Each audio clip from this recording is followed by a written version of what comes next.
Never go to bed angry. What are your thoughts on that one? I hate that one. Yeah. That one drives me crazy.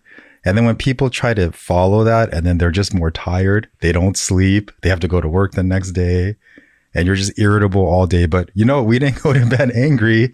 I mean, that's ridiculous. This one's pure garbage. Just there's so many levels of this that make it garbage, but never go to bed angry. How is that even a realistic expectation? If you expect your marriage to last a lifetime, what is the possibility that in this lifetime you will never go to bed angry? Well, if you married your best friend, you would never go. I'm just going to go. Even if you married your best friend, you're going to get into some arguments from time to time. There's going to be conflict. So what is the likelihood that you can make it your entire life without ever going to bed angry? It's impossible. So then why is this such a cliche piece of advice that we hear it constantly when we know it's not even close to a realistic expectation? I mean, I think the premise is that you should try to solve your problems before sleeping. Yes, that's the key word, right? Try to solve it. And I don't even think it's like if you were to take it this way, never go to bed angry is really more like try to resolve problems when they happen. Done. It's not about when you're going to bed.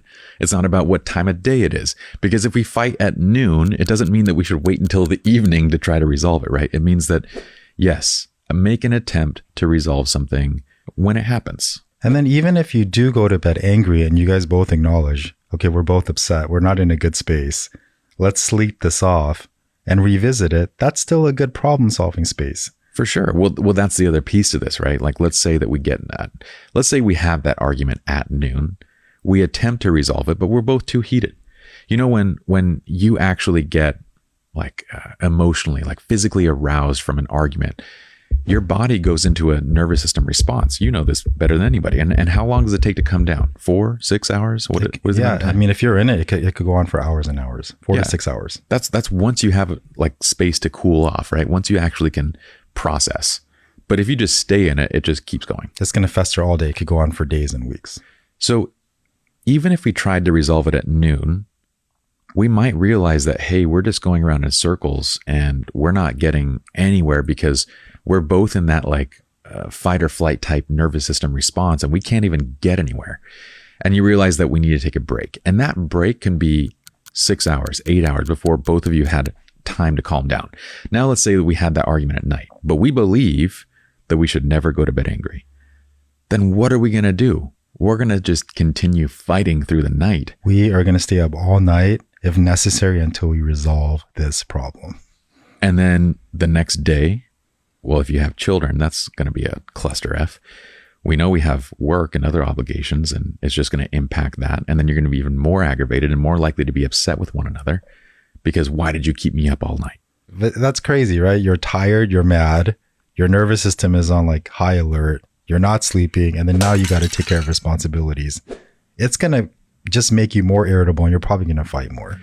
Well, that's exactly what we see in clinical experience, right? From case studies to clients, the people that genuinely believe you should never go to bed angry, they stay up, they fight, and they make the problem worse. That is the most common scenario for this. Well, the other thing too, you brought up, is if you're fighting at noon and you have 6 to 8 hours to kind of cool off, that gives you time to be introspective. For sure. And just be what is my contribution to what took place?